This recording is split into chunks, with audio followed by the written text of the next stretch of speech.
नमस्कार। स्वागत है आप सभी का आपके अपने चैनल एस्ट्रोलॉजी लर्नर पर।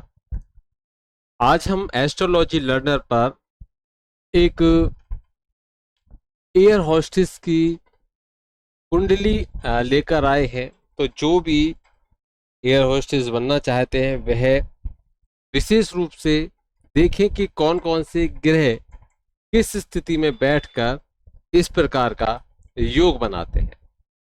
इस कुंडली के माध्यम से हम ये सीखने का, ये जानने का प्रयास करेंगे कि कौन से ग्रह कहाँ बैठकर किस प्रकार का फल इस कुंडली में दे रहे हैं और यह जातिका किस समय अवधि में एयर होस्टेस की जो नौकरी थी, जो पद था, उसको इसने प्राप्त किया।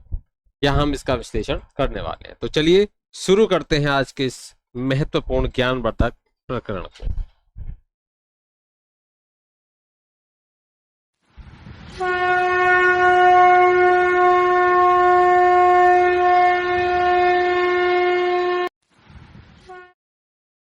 यह जन्म का विवरण दिया हुआ है।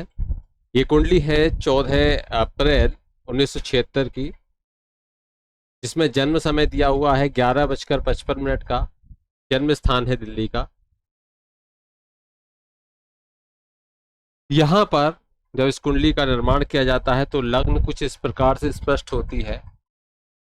लग्न 2 अंश और 33 कला की, सूर्य 6 अंश और 54 कला के, चंद्रमा 27 अंश और 41 कला के, मंगल 19 अंश और 21 कला के, वहीं बुध 14 अंश और 10 कला में, और गुरु 10 अंश 53 कला में, वहीं शुक्र 10 अंश 43 कला में, शनि 13 अंश 43 कला में, राहु 19 अंश और 1 कला में, वही केतु की स्थिति है। यहां पर ग्रहों की अगर हम स्थिति देखें तो शनि लग्न में बैठे हैं। वैसे लग्न, जो ये लग्न बनती है कर्क लग्न, ये कुंडली बन जाती है। ये कर्क लग्न की कुंडली बनती है, 4 नंबर से प्रारंभ होती है। चंद्रमा लग्नेश होते हैं और यहाँ पर सप्तमेश और अष्टमेश जो शनि है वह लग्न में विराजित है। चंद्रमा जो लग्नेश है वह तीसरे भाव में विराजित है और भाग्य भाव के अधिपति और षष्ठ भाव के अधिपति गुरु कर्म भाव अर्थात 10म भाव में विराजित है। सूर्य जो कि इस कुंडली के अंतर्गत दूसरे भाव के अधिपति होते हैं, वह 10म भाव में विराजित होकर मंगल की राशि मेष में विराजित हैं और उच्च के बनते हैं। सूर्य के साथ में बुध है, बुधादित्य योग भी यहां पर बनता है और साथ में केतु विराजित है। शुक्र भाग्य भाव में बैठकर, मीन राशि में बैठकर, जो कि शुक्र एकादश भाव के अधिपति एवं चतुर्थ भाव के अधिपति हैं, वह गुरु के घर अर्थात 9वें भाव में बैठकर उच्च की स्थिति में आते हैं। क्योंकि शुक्र मीन राशि में उच्च के होते हैं तो यहाँ पर ये शुक्र उच्च स्थिति में आते हैं। ये हमने कुंडली का, जो लग्न कुंडली है, उसका ये विश्लेषण किया है। अब देखिए ये जातिका कब और कैसे, किन स्थितियों में इसने एयर होस्टेस की नौकरी को प्राप्त किया। सबसे पहले देखिए यहां पर लग्नेश है चंद्रमा, और लग्नेश चंद्रमा है, और ये जो चंद्रमा है शुक्र से 7म भाव में विराजित है। आप देखिए ध्यान से, शुक्र जो उच्च होते हैं वो 1 2 3 4 5 6 7, चंद्रमा को यहां पर देख रहे हैं अपनी 7वीं दृष्टि से। तो इसको देखने से शुक्र क्या देता है? आकर्षण। और वहीं लग्न क्या है, लग्नेश क्या है? उस व्यक्ति, वही व्यक्ति। तो चंद्रमा को जो लग्नेश है शुक्र देखते हैं, और शुक्र की जो उच्च दृष्टि है वह उस जातिका को आकर्षक सुंदर व्यक्तित्व देने का, प्रदान करने का कार्य करती है, इंगित करती है ये। शुक्र, अगर हम तत्व राशियों को देखें, मैंने आपको पूर्व में बताया था कौन कौन सी तत्व राशि है, तो शुक्र, अगर यहां पर आप देखोगे तो शुक्र किस में है, शनि के नक्षत्र में शुक्र विराजित है, और शनि क्या है, वायु तत्व है। और शनि कहां बैठे हैं, लग्न में विराजित होते हैं। वायु तत्व राशि लग्न में जाकर बैठ जाती। देखिए, सभी चर और द्विस्वभाव राशियों में बैठे हुए ग्रह हैं। यहां पर चर और द्विस्वभाव राशियों में जितने ग्रह बैठे हुए हैं, चर और द्विस्वभाव राशियों में ये ग्रह बैठे हुए हैं। चर राशि का लग्न है, और लग्नेश क्या है, वो भी द्विस्वभाव राशि में बैठे हुए हैं। बुध की राशि में यहां बैठे हुए हैं चंद्रमा, लग्नेश है। और जो शनि है वो वायु तत्व के ग्रह होते हैं शनि, और ये कहां बैठे हुए हैं, लग्न में बैठे हुए हैं। वहीं जो शुक्र है वो बृहस्पति के घर में बैठे हुए हैं, और बृहस्पति जो भाग्य भाव के अधिपति है वह यहां पर दसम भाव में विराजित है। और किसके साथ है, जो सूर्य है, सूर्य यहां पर दिग्बल और उच्च दोनों स्थितियां प्राप्त कर रहे हैं, उनके साथ युति कर रहे हैं गुरु बृहस्पति। सूर्य धन भाव अर्थात दूसरे भाव के स्वामी हैं, और उनके साथ जो छोटी छोटी यात्राएं हैं उनके भाव के स्वामी कौन है, बुध।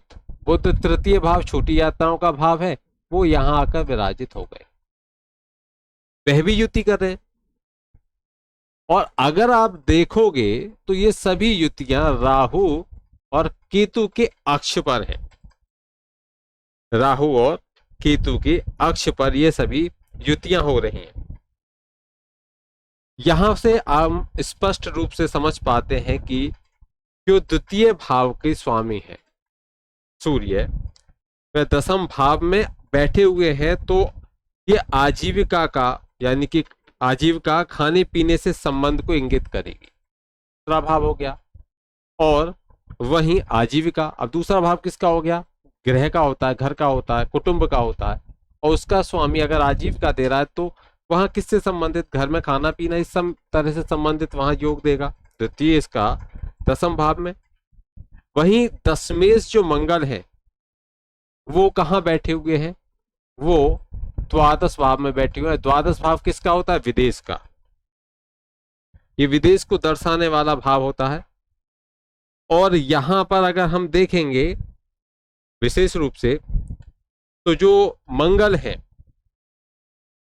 वो द्वादश भाव में है, और वह जो राहु है, राहु के नक्षत्र में बैठे हुए हैं। जब आप इस कुंडली को बनाओगे तो आपको स्पष्ट रूप से, यहां पर मैंने दिखाया नहीं है आपको, यहां पर नक्षत्र स्पष्ट रूप से दिख जाएंगे कि कौन सा किसके नक्षत्र में बैठा हुआ ग्रह है। लेकिन मैं आपको यहां पर एक बार थोड़ा जानकारी के लिए बता देता हूं कि जो लग्न उदय हुई वह पुनर्वसु नक्षत्र के चौथे चरण में हुई। सूर्य जो है, जो मेष राशि में है, वो अश्विनी नक्षत्र के प्रथम चरण में है। चंद्रमा चित्रा नक्षत्र के दूसरे चरण में आते हैं। मंगल आर्द्रा नक्षत्र के चौथे चरण में आते हैं। बुध भरणी नक्षत्र के प्रथम चरण में, गुरु अश्विनी नक्षत्र के चौथे चरण में, शुक्र उत्तरा भाद्रपद के चौथे चरण में, शनि पुनर्वसु के चौथे चरण में, वहीं राहु विशाखा नक्षत्र के पहले चरण में, और केतु भरणी नक्षत्र के तीसरे चरण में आते हैं। तो यह स्थिति है लगभग। हो सकता है आपकी एप्लीकेशन में थोड़ा बहुत अंतर आ सकता है। तो यहां पर जो मंगल है वह है किसके नक्षत्र में, आगे राहु के नक्षत्र। और ये किस नक्षत्र किससे संबंधित है ये मैं पहले बता चुका हूं। आप मेरी वीडियोस को अगर देखोगे तो आपको स्पष्ट हो जाएगा। तो यहां पर दशमेश जो मंगल है ये विदेश के भाव में है, द्वादश में है, और विदेश को दर्शाने वाला जो ग्रह है राहु उसके नक्षत्र में बैठे हुए हैं। और मंगल किसके हैं, कर्म भाव के अधिपति यहां पर होते हैं, कर्मेश होते हैं मंगल। कर्मेश कहां पहुंच गए, विदेश में पहुंच गए, अर्थात विदेश से आने जाने से उनकी आजीविका चलेगी। ठीक है। वहीं जो सूर्य हैं वो उच्च के हो जाते हैं, वो किससे, ग्रह से संबंधित हैं, अर्थात खाने पीने का कार्य, इससे संबंधित उनका कार्य होगा। और यहाँ पर जो लग्न है वह है शनि लग्न में बैठे हुए हैं, और जो चंद्रमा है उसको देखिए आप, शनि की तीसरी दृष्टि भी चंद्रमा को देख रही है। तो कहीं ना कहीं लग्न पर शनि का लग्न पर भी प्रभाव है और लग्नेश पर भी प्रभाव यहाँ पर दिख रहा है। शुक्र उच्च के हैं, वो चंद्रमा को देख रहे हैं, आकर्षक व्यक्तित्व देते हैं। शनि वायु तत्व राशि है, और वायु तत्व का अर्थ है कि ऐसा व्यक्ति आकाश में यानी कि वायु में रहेगा। लग्न भी और लग्नेश भी दोनों वायु तत्व से दिख रहे हैं। वहीं जो राहु है वो विदेश का परिचायक है, और राहु जो चौथे भाव में बैठे हुए हैं, वहीं उनके नक्षत्र में मंगल बैठे हुए हैं 12वें भाव में, जो कि विदेश का भाव है। यहाँ तक हमने इसका विश्लेषण कर लिया। जो गुरु भाग्येश है वे है सूर्य के साथ में बैठे हुए हैं और कर्म क्षेत्र में बैठे हुए हैं। ये स्थितियां हमने देख ली।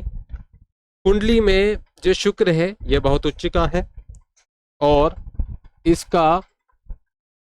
इसमें आय भाव के जो अधिपति हैं वह शुक्र हैं, जो अपने भाव से एकादश भाव में बैठे हुए हैं। अपने भाव से एकादश भाव में बैठे हुए हैं। देखिए कैसे, यहाँ पर इस भाव के अधिपति हैं, और यहाँ से हम गिनेंगे 1 2 3 4 5 6 7 8 9 10 और 11वें भाव में, अपने से 11वें भाव में बैठे हुए हैं। और इनका जो राशि है, अर्थात ये आय देने वाले हैं और आय अच्छी प्रकार से देने वाले हैं। और इनका जो राशि है, अर्थात ये भी एक तरह से आय का स्रोत हो गया। आय के अधिपति नवम भाव हो गया। अब यहाँ इसके अधिपति कहाँ विराजित हो गए, वह हो गए अपने से दूसरे भाव में। और यहाँ पर अगर हम देखें तो कर्म भाव में, जो लग्न कुंडली के आधार पर देखें तो कर्म भाव में बैठ गए हैं। और ये जो गुरु का यहाँ पर बैठना, इस जातक को नेम और फेम के लिए आगे बढ़ाना, और यहाँ पर ग्लैमर की तरफ बढ़ाने वाला यहाँ पर शुक्र के और गुरु का यहाँ पर आप संबंध देखें तो इसके आधार पर ये कैसा होगा, ये उस व्यक्ति को ऐसा जो चमक दमक का ऐश्वर्य से संबंधित जो आजीविका होती है उसके तरफ इंगित करने वाला ये हो जाता है।